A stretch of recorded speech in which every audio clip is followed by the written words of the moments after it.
Okay, good evening students.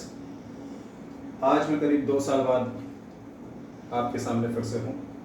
2 साल बाद मैं अपना लेक्चर लेकर आ रहा हूँ और अब रेगुलर बेसिस पे मेरे लेक्चर्स आते रहेंगे।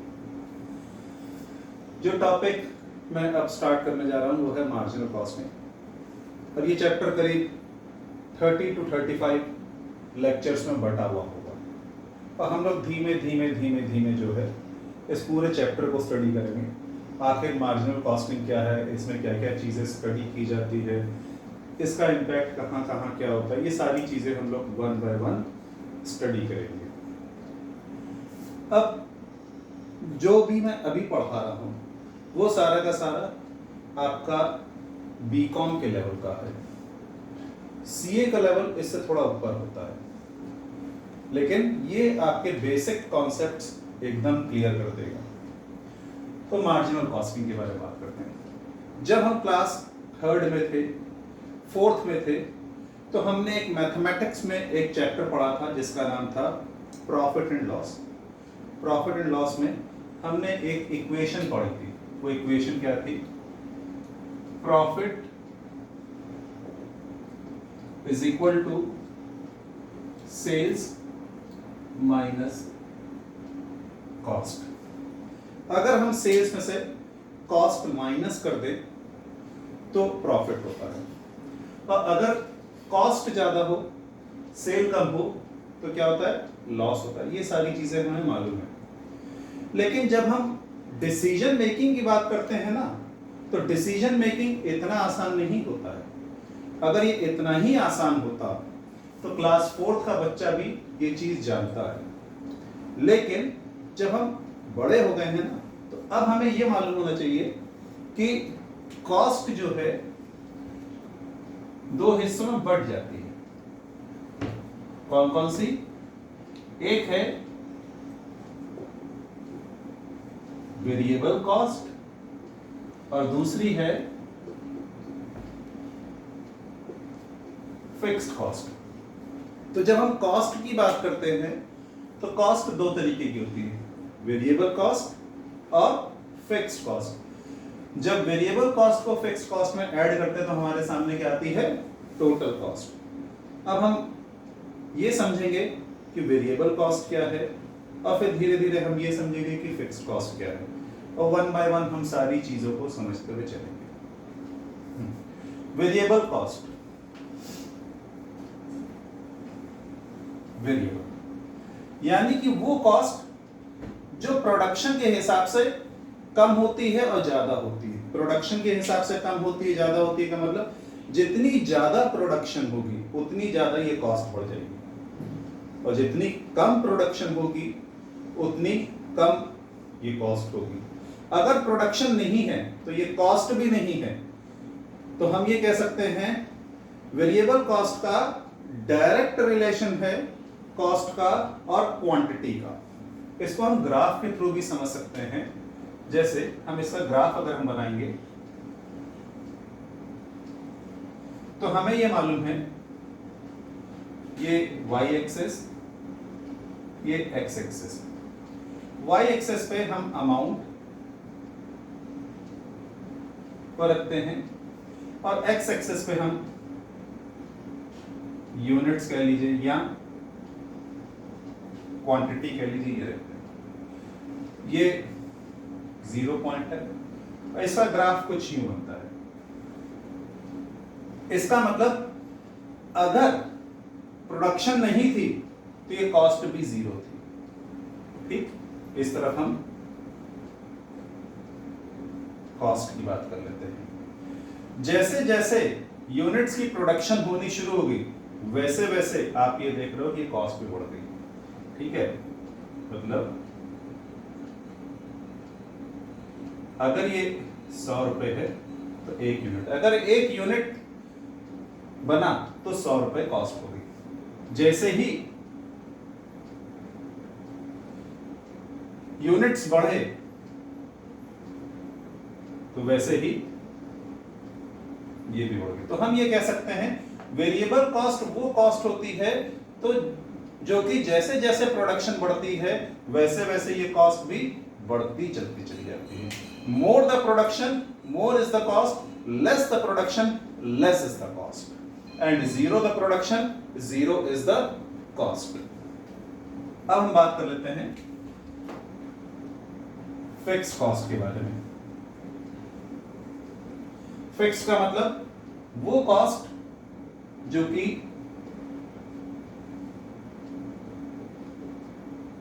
कांस्टेंट रहे, a cost which remains stable at all levels of production। इसको हम कैसे स्टडी करेंगे? फिर से y एक्सिस पे हमारी अमाउंट है यानी कि कॉस्ट है, और x एक्सिस पे यूनिट्स है यानी कि क्वांटिटी। और ये जो कॉस्ट होती है ये पैरेलल होती है किसके? ये कॉस्ट होती है पैरेलल एक्स एक्सिस की। ये थी हमारी वेरिएबल कॉस्ट और ये है हमारी फिक्स्ड कॉस्ट। फॉर एग्जांपल मान लो ये पॉइंट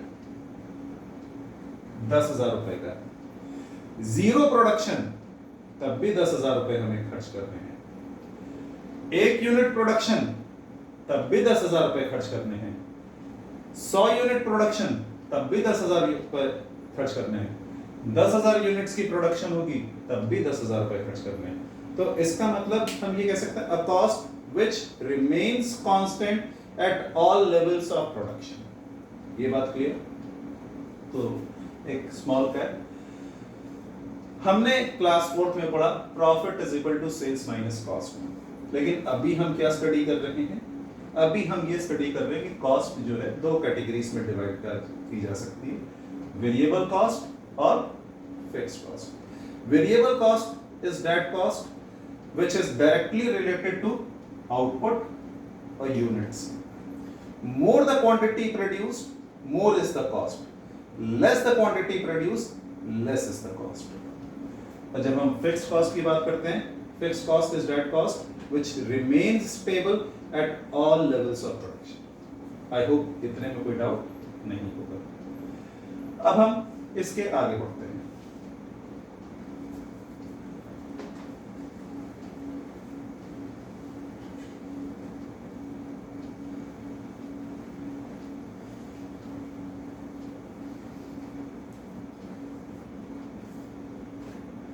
कई बार एग्जाम में थोड़ा सा अलग सा क्वेश्चन आता है, देखते हैं क्या।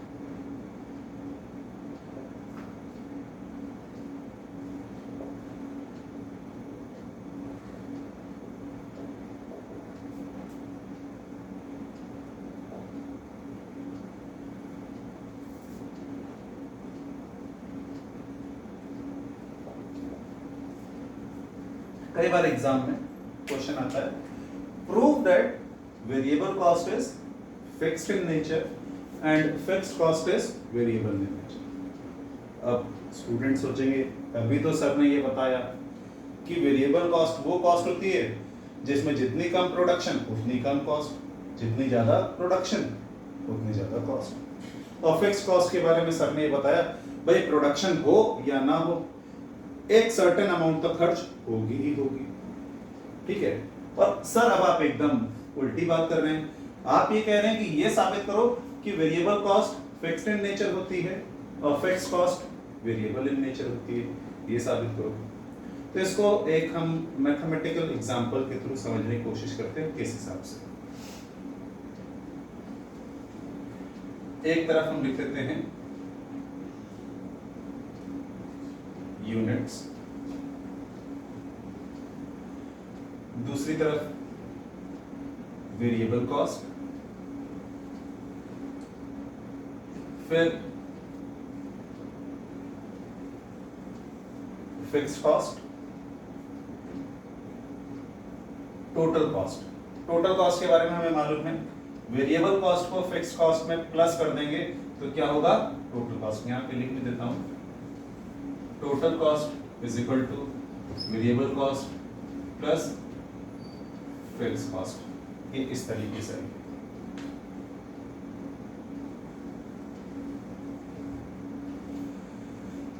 सपोज मैं एक बिजनेसमैन हूं और मैं शर्ट्स का बिजनेस करता हूं। मेरी एक फैक्ट्री है जहां पे शर्ट्स सिली जाती हैं और मैं उनको मार्केट में बेचता हूं। अब चूंकि मैं बिजनेसमैन हूं, शर्ट्स बना के बेच रहा हूं, तो यानी कि मेरे पास एक बिल्डिंग होनी चाहिए जहां पे प्रोडक्शन हो रही है। वो बिल्डिंग मेरी नहीं है, अभी हम एक सिंगल एलिमेंट लेकर चल रहे हैं। वो बिल्डिंग मेरे पास नहीं है, मैंने किराए पे वो बिल्डिंग ली हुई है। जब किराए पे बिल्डिंग ली हुई है तो मेरी जो डीलिंग हुई थी उस बिल्डिंग के ओनर के साथ, वो ये हुई थी कि मैं उसको 10,000 रुपए महीना किराया दूंगा। तो ये मेरी फिक्स कॉस्ट होगी, चाहे शर्ट्स की प्रोडक्शन हो चाहे शर्ट्स की प्रोडक्शन ना हो, चाहे उस बिल्डिंग में ताला क्यों ना लगा रहे, मुझे तो भाई उसको हर हालत में कितना रुपए देना, हर महीने 10,000 रुपए तो देने ही देने।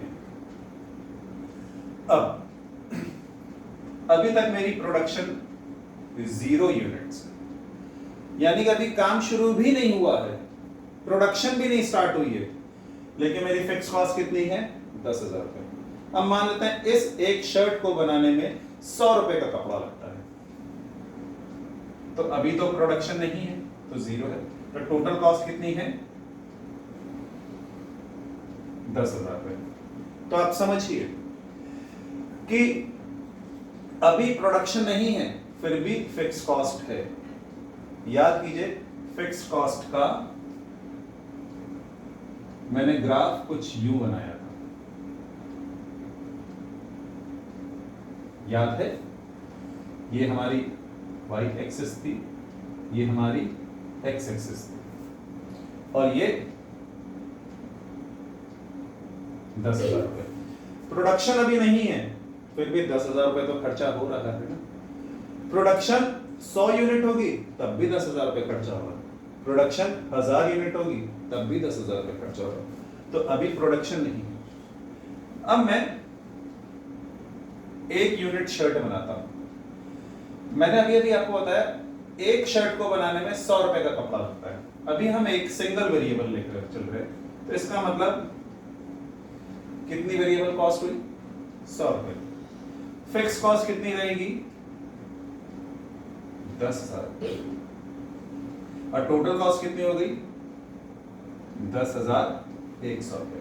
तो इसका मतलब पहली शर्ट जो मैंने बनाई वो मुझे कितने की पड़ी, 10,100 रुपए की।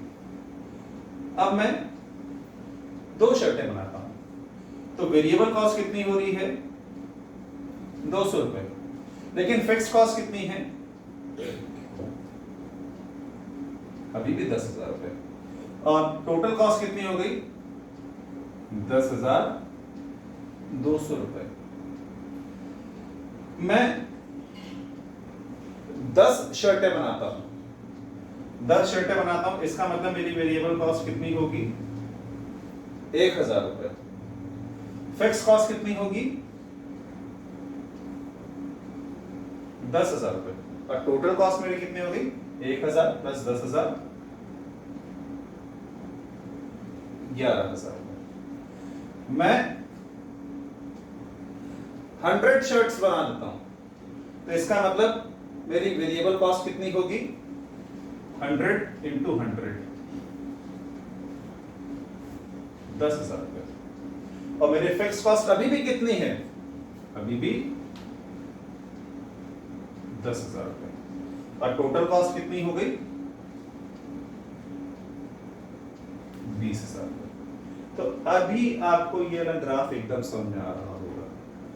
प्रोडक्शन 0 यूनिट थी तब भी फिक्स कॉस्ट 10,000 रुपए, प्रोडक्शन 1 यूनिट हुई तब भी फिक्स कॉस्ट 10,000 रुपए, प्रोडक्शन 2 यूनिट की हुई तब भी फिक्स कॉस्ट 10,000 रुपए, इवन प्रोडक्शन 100 यूनिट की हो गई तब भी फिक्स कॉस्ट 10,000 रुपए। इसलिए मैंने आपसे कहा था फिक्स कॉस्ट का जो ग्राफ है वो एक्स एक्सिस के पैरेलल में बनता है।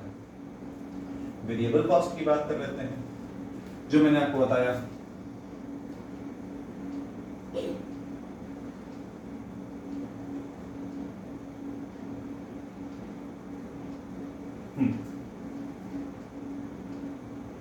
देखिए समझिए, 0 यूनिट था, प्रोडक्शन नहीं थी, तो वेरिएबल कॉस्ट कितनी थी? 0। जैसे ही 1 यूनिट बना, वेरिएबल कॉस्ट स्टार्ट हो गई। जैसे 2 यूनिट बने, वेरिएबल कॉस्ट और बढ़ गई। और जैसे जैसे प्रोडक्शन बढ़ती जा रही है वैसे वैसे आप देख रहे हो वेरिएबल कॉस्ट भी बढ़ती जा रही है। इसीलिए मैंने आपसे कहा था कि वेरिएबल कॉस्ट वो कॉस्ट होती है, जितनी ज्यादा प्रोडक्शन उतनी ज्यादा वेरिएबल कॉस्ट, और जितनी कम प्रोडक्शन उतनी कम वेरिएबल कॉस्ट। अब बात कर लेते हैं टोटल कॉस्ट की, थोड़ा ग्राफ में। टोटल कॉस्ट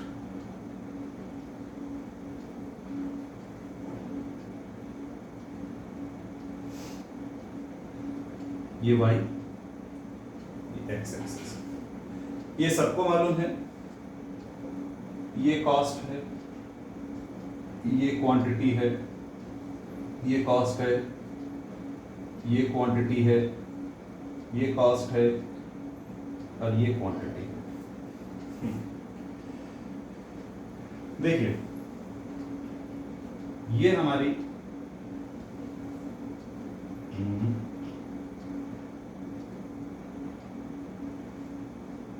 है फिक्स्ड कॉस्ट। टोटल कॉस्ट क्या होती है? टोटल कॉस्ट होती है variable cost plus fixed cost. यानी कि जब 0 यूनिट प्रोडक्शन था तो हमारी टोटल कॉस्ट यहां पे थी 10,000। देख लीजिए, तो टोटल कॉस्ट का ग्राफ यहां से शुरू होगा और ये कुछ यूं आता है टोटल कॉस्ट। ये बात क्लियर? टोटल कॉस्ट क्या है? Variable cost plus fixed cost. इतना क्लियर? और ये वेरिएबल कॉस्ट तो यहां से स्टार्ट हुई होगी, तो ये यूं सीधी आती है, ठीक है? डॉटेड लाइन से बना देते हैं।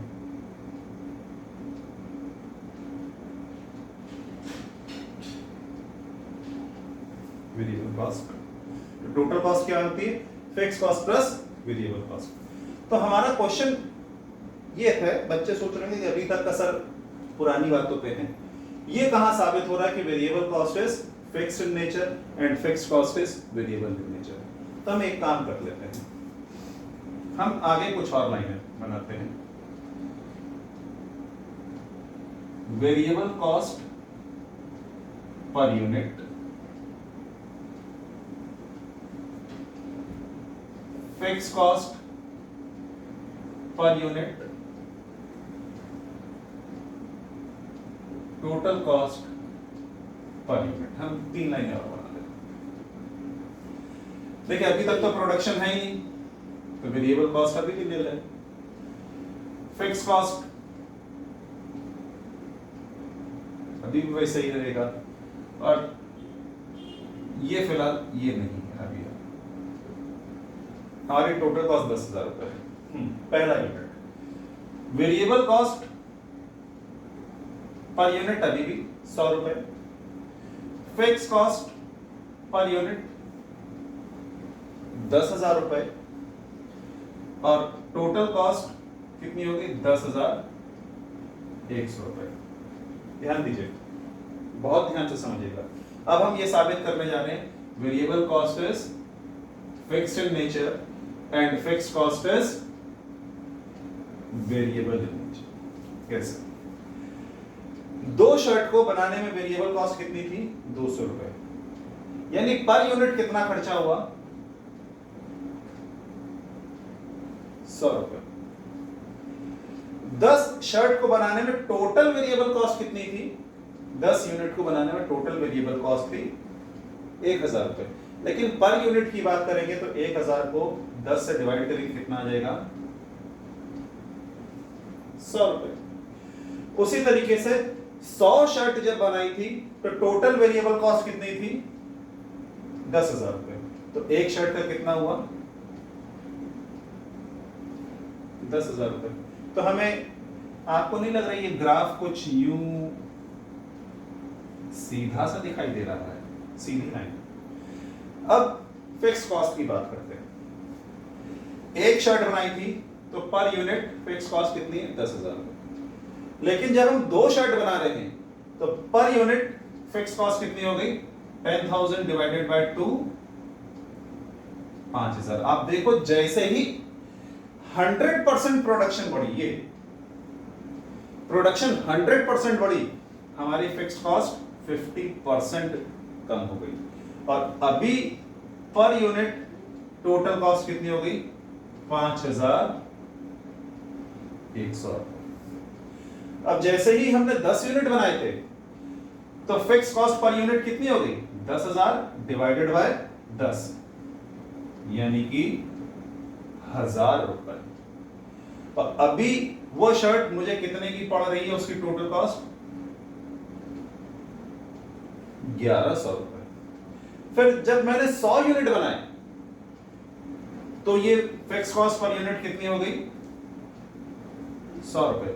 आप सोचो जो शर्ट कभी मुझे एक पीस शर्ट, जब मैं सिर्फ एक यूनिट शर्ट बना रहा था तो वो शर्ट मुझे कितने की पड़ रही थी 10,100 रुपए की।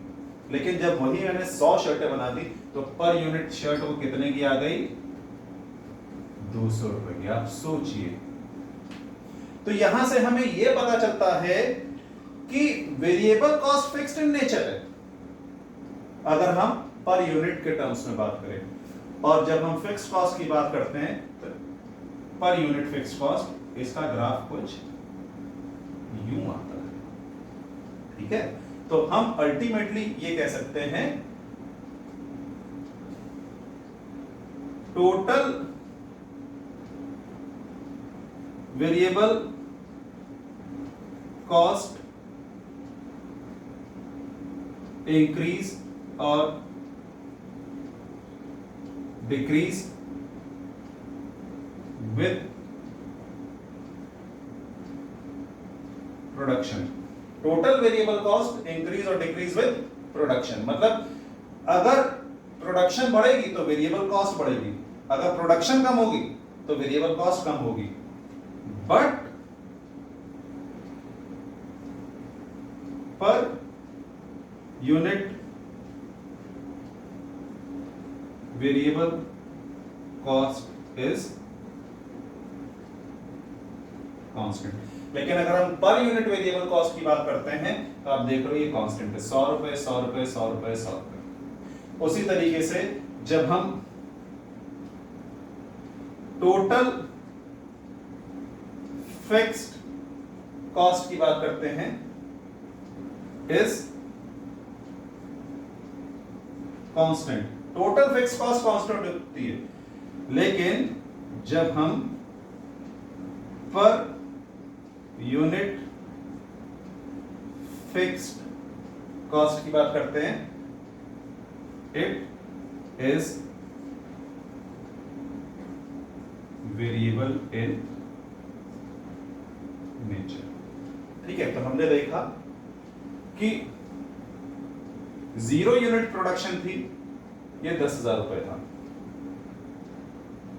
1 यूनिट प्रोडक्शन हुई तब भी तो ये 10,000 रुपए रहा। और जैसे ही प्रोडक्शन और बढ़ी 2 यूनिट हुई, ये देखिए 2 यूनिट है, वैसे ही गिरना शुरू हो गई। तो फिक्स कॉस्ट पर यूनिट के हिसाब से क्या होता है, more the production less is the fixed cost per unit के हिसाब से। Total fix cost will remain constant, लेकिन पर यूनिट फिक्स कॉस्ट हमेशा क्या होती है, कम होती चलती चली जाती। आई होप इतना समझ में आ गया होगा, बाकी हम अगले लेक्चर में स्टडी करेंगे। Thank you students.